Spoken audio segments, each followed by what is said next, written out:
In this video, we're gonna talk about 9 reasons why people fail to get fluent in English.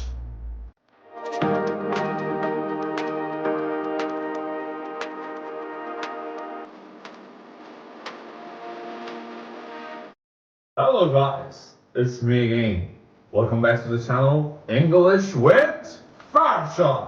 So, without waste of time, if you're ready, just keep up with me and let's find out! Today you're going to learn about the most common excuses, attitudes, and obstacles that prevent you from learning English. Whether you're a beginner, intermediate, or advanced student, this is a good chance to check yourself and understand how you can be a better learner. So let's go through excuses and attitudes to avoid. Number 1, I'm not good with languages. It's true that some people are better in learning languages than others, but you have to accept that some people, with or without a gift, just wanted more. In this sense, the greatest gift you can have for learning is to really want it. Unless you have some real serious learning deficiencies, you're fully able to learn English. It might take more dedication and patience, but better strategies, study habits, and awareness of your learning style. But to say that what is holding you back is because you aren't good at languages is not an excuse.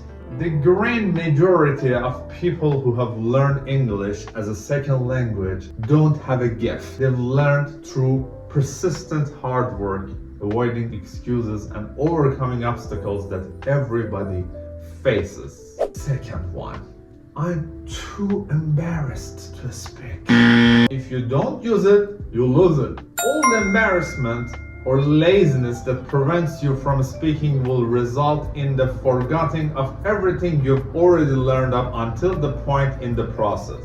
This is the big problem with a lot of English schools.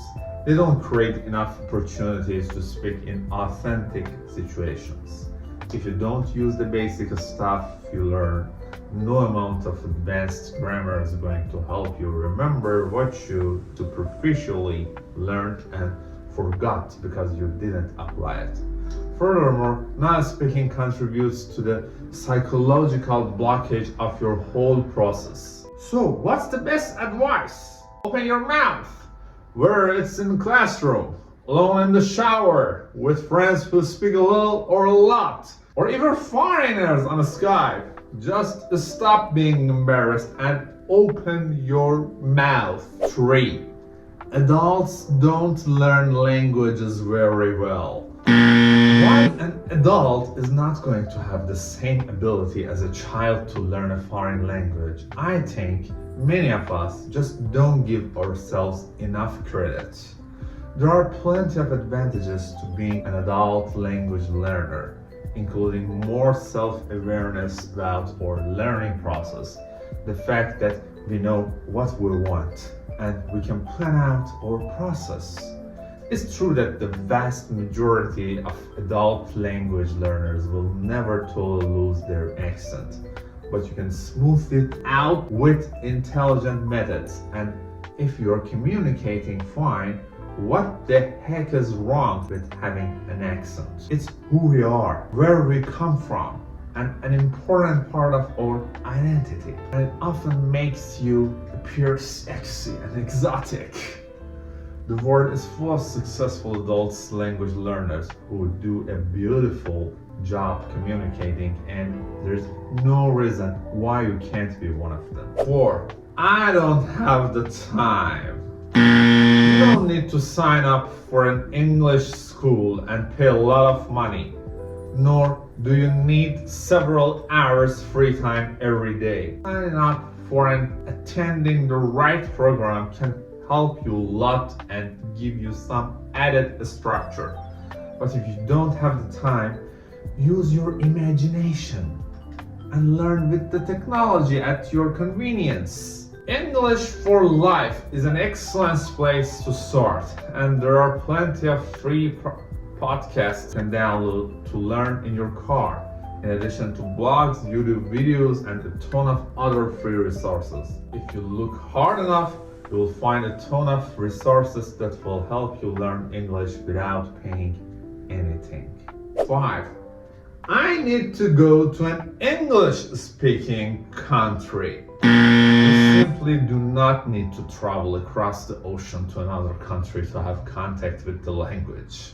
There are English speakers everywhere if you actually take the time to look. And when you get to this stage in your learning where immersion is something that would give you a big push, there are other options. You can find foreigners in your city. In addition to this, you can create a lifestyle with a constant flow of native speaking English sources such as podcasts, online radio, TV shows, movies, music.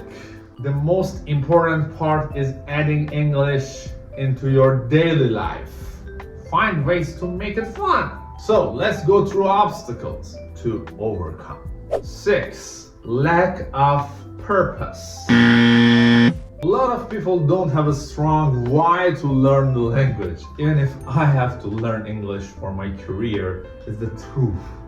If it's the first thing you think about when you think about English, it's gonna be a long, slow, and painful process. This leads to a lack of love for what you're doing and a mechanical approach. People who think to learn English in terms of external motivation don't enjoy learning English. They get bored and tired easily and are often not very dedicated. So what's the solution? Look for a deeper purpose and cultivate it. Really look hard at what you're learning and use that as the source of your inspiration. Here is an inspiring story of purpose and perseverance applied to language learning.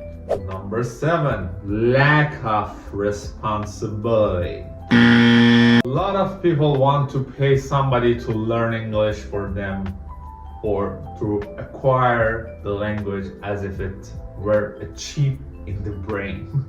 They don't understand that to learn a language, you need to take responsibility for your process and stop placing it upon the shoulder of the teacher or school or life circumstances.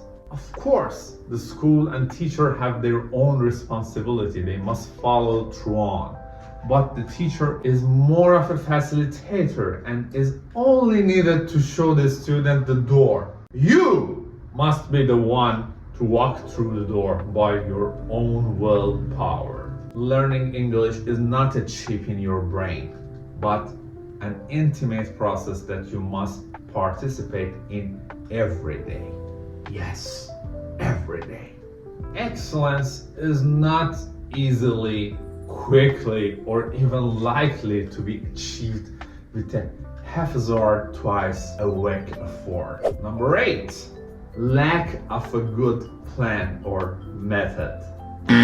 If you're going to learn English, you need to decide and then clarify your motives.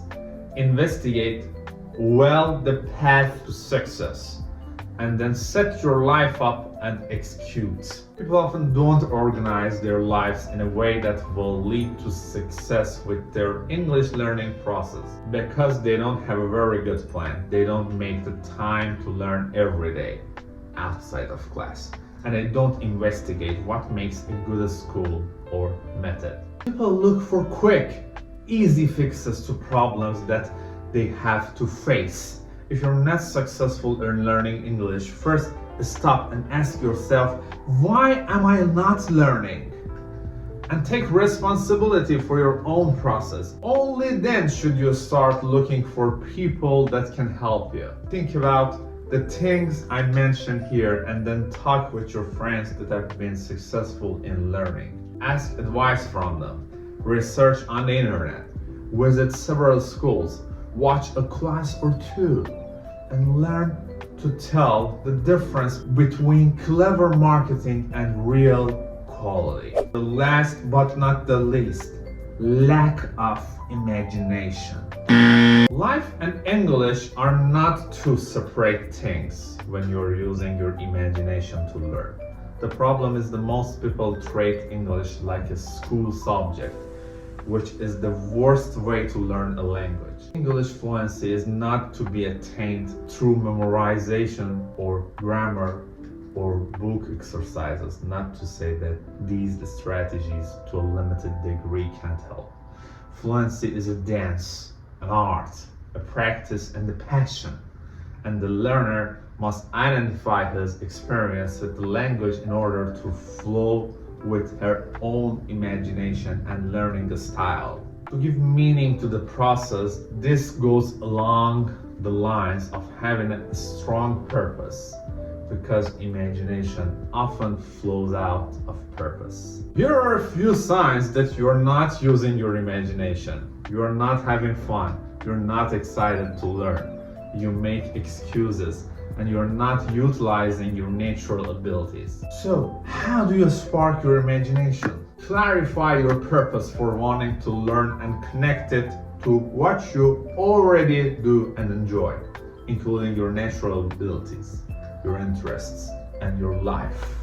That is imagination. So, what you can do today? A challenge to you.